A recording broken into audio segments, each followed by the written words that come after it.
Good morning. Welcome to the Electrical Committee. It's December 21st, 2023. Present today, Councilman Sprinkle and Councilman Clay, Electrical Superintendent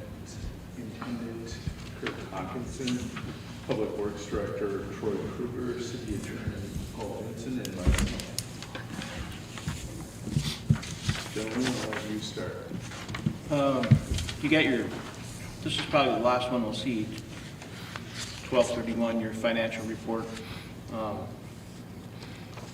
Excellent job by the electrical superintendent. Spent up a little over 95% of his budget, and then the electrical revenues came in at 105, just a little over 100%. So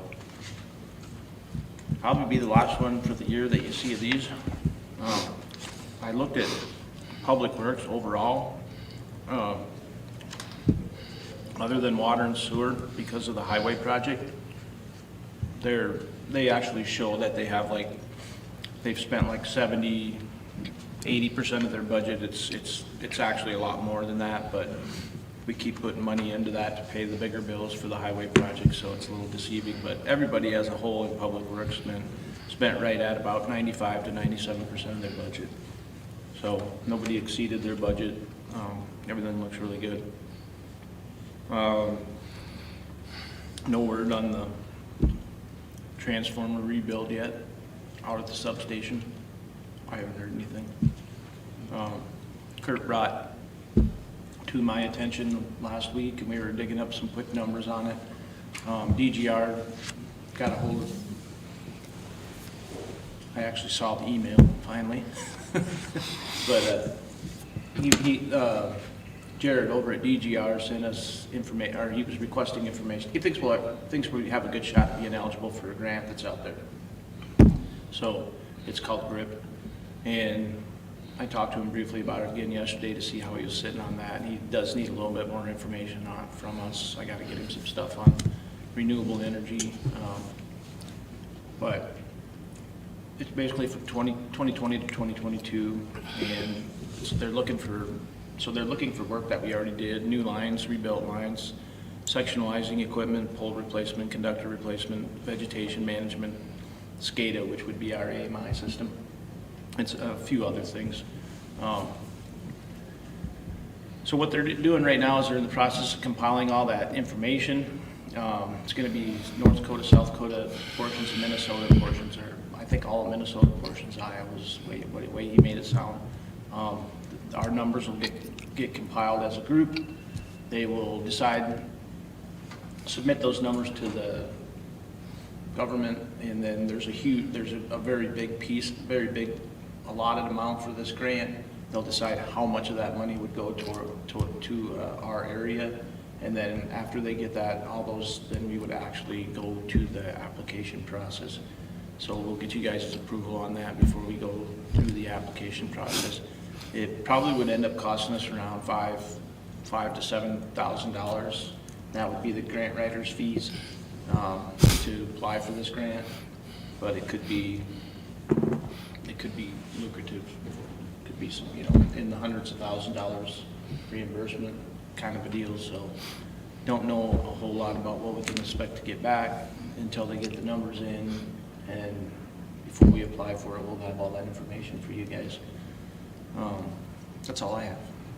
Do you have anything?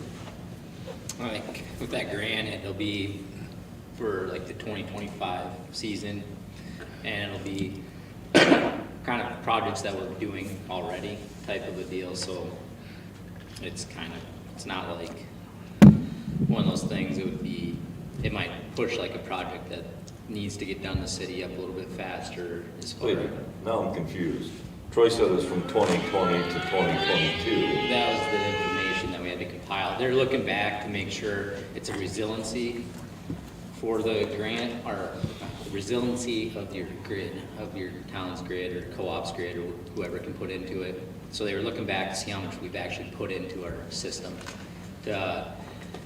Basically, we've been putting some to underground, so they're saying, you're hardening your system is what they kind of call it, so it's not acceptable to, you know, Mother Nature and everything. That's what they were kind of looking back They for. like that. What's that? They like that. Yeah, that's kind of a big thing, you know, one of the other things that he had compiled was kind of our outage history, you know, what we've had outages on because of Mother Nature and stuff like that, like a squirrel getting up on the line, that was kind of part of it, but like if we had like a bad transformer, you know, that's just kind of wear and tear is what they consider it, so it's gonna be for like projects in 2025, so then I don't know, you know, like we're burying stuff right now, and that's where it'll kind of fall under, and it's kind of a 50% match. So we said we're gonna give them $100,000 to do these projects. You know, from this grant, we would just have to give $100,000. You know, they want you to spend all that money, but it would definitely kind of be beneficial on there. I think he's putting in there as far as converting our system from underground. So on it there, and then meters right now, I think we got 1,380 out there as far as our electrical meters on it. So we're probably 500 away from being done on that side of it. There, when I was doing all this, I figured how many feet of wire we put in, but I forgot that this last year or whatever. But on looking at all these, I kind of figured you're doing about 13,000 roughly on average from 2020 probably through this year. It's probably what we've been putting in on average as far as feet to underground, but some of it that what it compiled as far as that's 3-phase tube on some of the things, so it's you might not get, it might be 1,000 feet, but then it's 3,000 feet of wire you're actually putting in, so that's kind of been average on there, and then just kind of it's about right around that $120,000 roughly as far as pipe and wire and all that type of stuff to get that put in. It's $579 a foot what we paid this year to get a piece of wire in the ground. That doesn't include transformers, boxes, or anything like that. That's just wire and pipe in the ground. So. That's everything all in, all done. Our labor, No, that is just that's material. materials. Oh, $5.75 a foot. Yeah. Pipe, wire. Pipe and wire. It doesn't include any of your transformers boxes, your switch boxes, any of that stuff. No depreciation on equipment, there's no labor cost, that's No, just. that's what it would cost to get from this side of the room to that side of the room with wire. That would be it. So kind of, and it's going up too. That's what they said when I ordered the last chunk of wire. They said that it's gonna go up. They didn't tell me how much, but all right. How does that compare to overhead? I don't know how much an overhead conductor costs, but Just like the wire. you're probably looking at like $1.25 a foot. But then with overhead, you know, if you do 100 foot, we got to do a little bit bigger than that. So you're doing 1,000 foot chunk. You're putting 10 poles in there.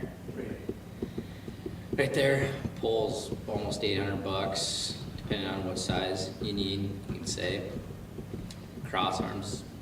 I think they're about $300. The ones that we're putting up, insulators, all that type of stuff. You're probably looking at another $500 in hardware you're putting on that pole. Each pole. Each pole on there, so you're looking at about $1,300 a pole. Some could get more on there as far as if we had, you know, dead end and stuff like that. So yeah, times that by 10, there's 13. You're probably looking at a couple bucks a foot a conductor on the size. So yeah, you're looking at it, trying to do the math in my head. If you're just like on a 3-phase line, it'd be 2,000, 6,000, $8,000, I'd say, maybe right around there, and just wire cost, I guess, on there in a rough estimate. Underground is comparable, isn't it? Yeah, now it is like the poles that the ones that I ordered from the ones that got ordered before, I mean, they've shot up too. Like, they said that one of the salesmen, too, and then I found into it, I went out for quotes, wood poles, they were talking like 30 weeks out, stuff like that. Who would have thought that you couldn't get a wood pole, you know, kidding. on it and stuff like that? I mean, it's just kind of crazy. Some of it has to do with the way they're getting treated. They shut down, I think we used to get this Penta, it was called, the way they were treated. Now they went to some other name, and they shut down the plants for this to do it, so there's only so many spots they can get them treated now or something, they were telling me. I hear those new poles build a hell of a fence, though. Probably would. I didn't hear that. The thing about going underground is your maintenance cost goes way down because you don't have all that, you don't have the poles, you don't have all the stuff that you have above ground. And then also, once everything's underground, it's not saying that wire doesn't go bad, but you pull the old wire out, you pull new wire in, you're done. I mean, if we were 100% underground, we wouldn't have bucket trucks, we wouldn't need, a lot of equipment that we need, but you don't have all that infrastructure in the air that you're constantly maintaining. Yeah. Squirrels don't live underground. Yeah, they do. The wind and the rain and the ice and the snow and But it's in pipe. Wires aren't exposed to all the Every bit of wire we put under the ground is in pipe. Now, Yeah, I'm, not all of it. some, like, if we're putting a junction box for a riser, like, you'll see on some spots in town where we have a junction box, where we kind of stop putting in the underground. That's for future, we're gonna go this way, we'll say, on this overhead, we gotta tie the overhead in, not putting that 5 feet of wire in pipe on that. It's kind of cumbersome to use and get it shoved up in there. And the boxes start to fill up, and then you'd have to dig it all out and all that stuff. And kind of at that point, you're putting in a new piece of wire, and you're digging 4 feet over to a thing, and I call it kind of temporary type of a deal, because we'll end up burying it sooner or later. So that's where we're not putting it in there on there. That's the only kind of spots that we're less than me to you away from the pole, or if you're gonna have to dig it up and everything like that. To keep room in them boxes and stuff like that, that's kind of one of the things that we run into too quite a bit. They do get filled up fast. So.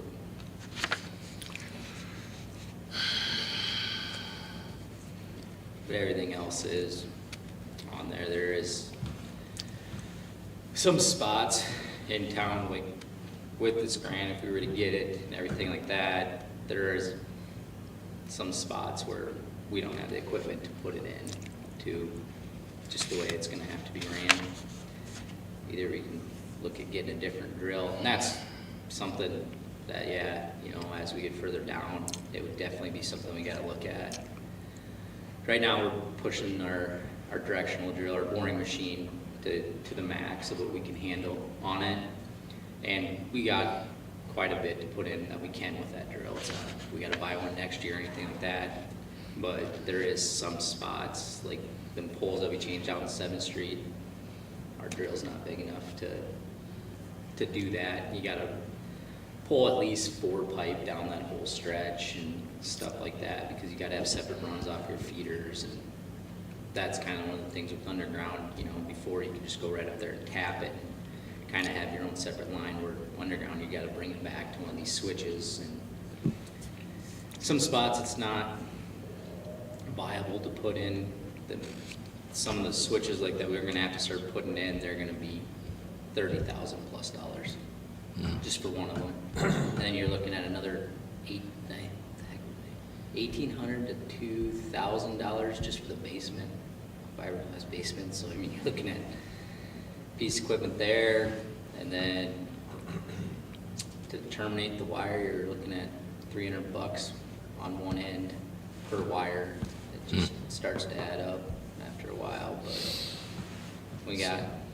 So I was wondering if you have completed that project, and I wouldn't know the address, and I apologize for saying a name, but CK Storms' backyard.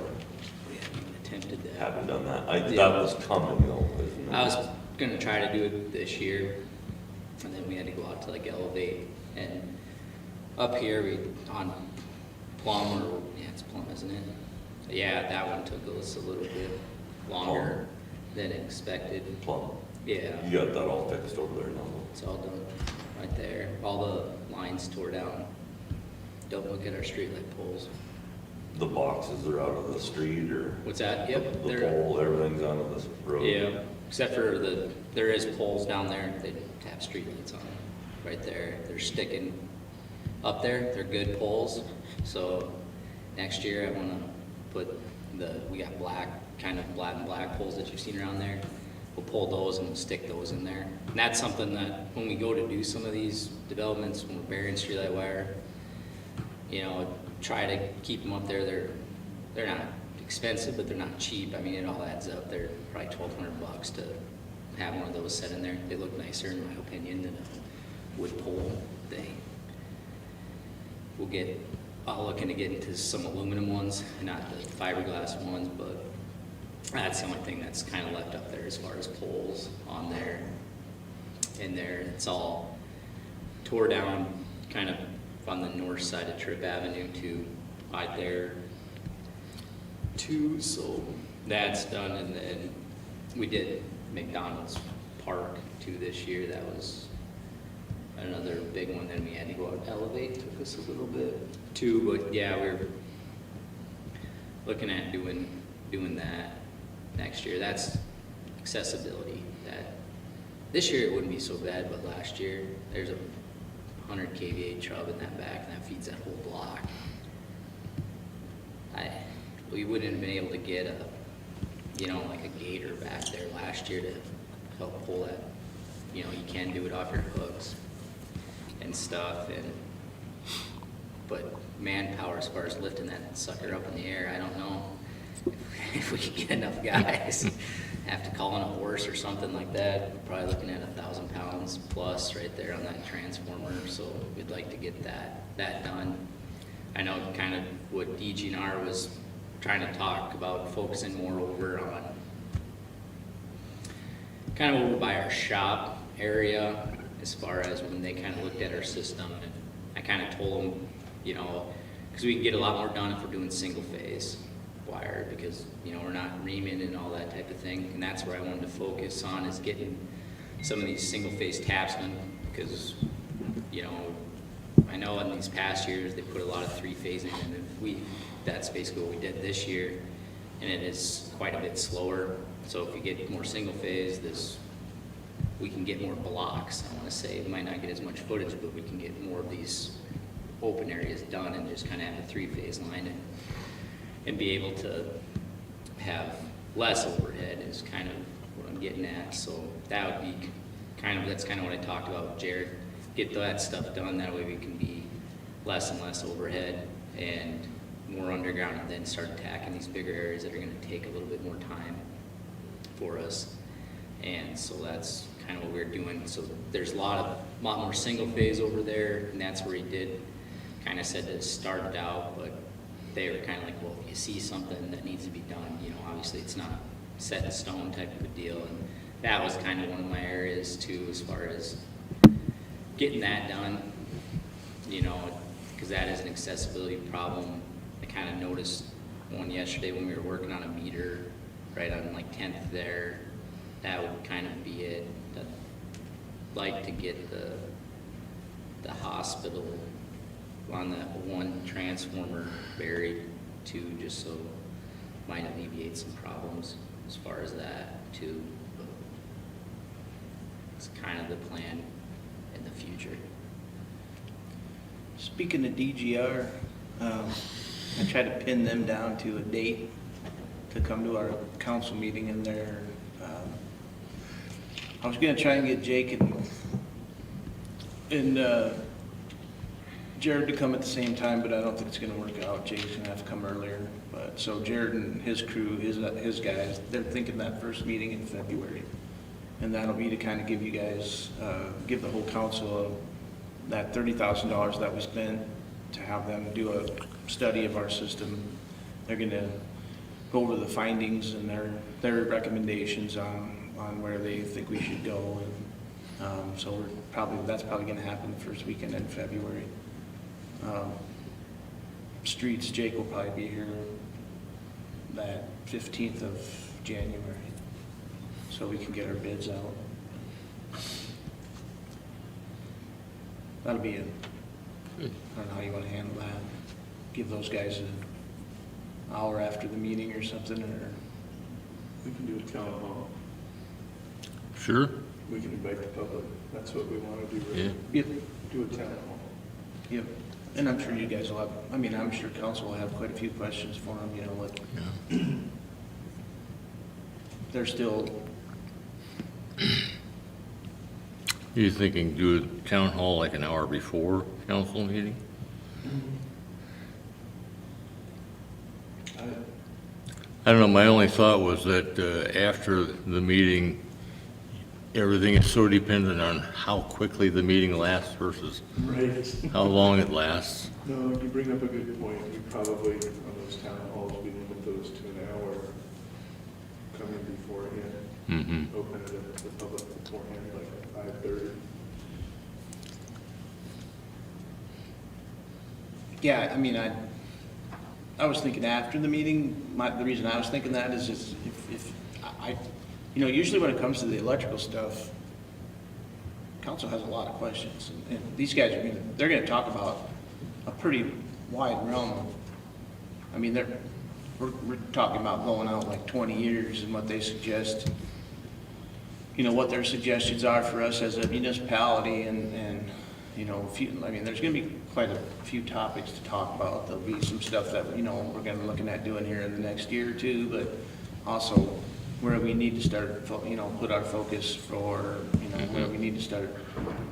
We need to keep in mind, we have this going on, we have this going on. They're gonna talk about the transfer station and different scenarios that can, you know. So, I hate to say, I'm gonna hold you to an hour, because I don't want, you know, I don't Good luck. want people to walk out of here saying, Yeah. oh, I wish I could ask this, or wish Yep. I could ask that. I think it'll be a pretty good discussion. Good. We could do multiple, but like our last council meeting went to 8:40. And I don't think we'll keep everybody here and keep everybody's attention at 8:49 Yeah. for a meeting like that. It's really important. We'll take a look at it. We can go before and after, Split it. split it, start it, and come back afterwards if anybody wants to possibly.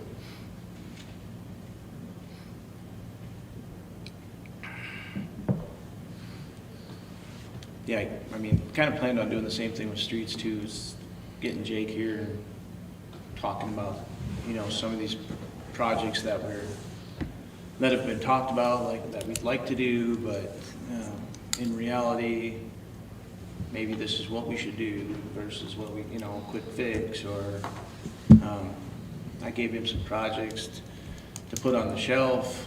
He's working on some of that stuff, so if, you know, he can start working on some of them, you know, say we want to do this in 5 years, it's the same kind of stuff with the electrical stuff is, that these guys are gonna bring in is, you know, we can ask, you know, have a little time to prepare, so if we want to see if there's any grant money available to do some of these projects. I know that we've talked about 7th Street sidewalk many times, and we had a long conversation about that. The DOT has taken that grant over now, but it's a lengthy process. It's a year of applications, and then it's another year of paperwork, and then you finally get to do the project, so. Some of that stuff's gonna be similar in the electric world, where it's just gonna be a drawn-out process, but we can get these guys started on that stuff sooner than later. Help us out with it. That's all I have for today. I have a street question when we're done about electrical.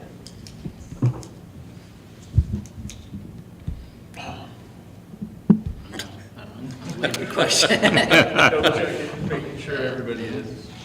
everybody did a good job on the streets, the mill and overlay. I noticed this morning, I love the street on Ninth Street, it's a great job. But when you get a little frost on there, ooh, that's a little slick, because that baby is smooth.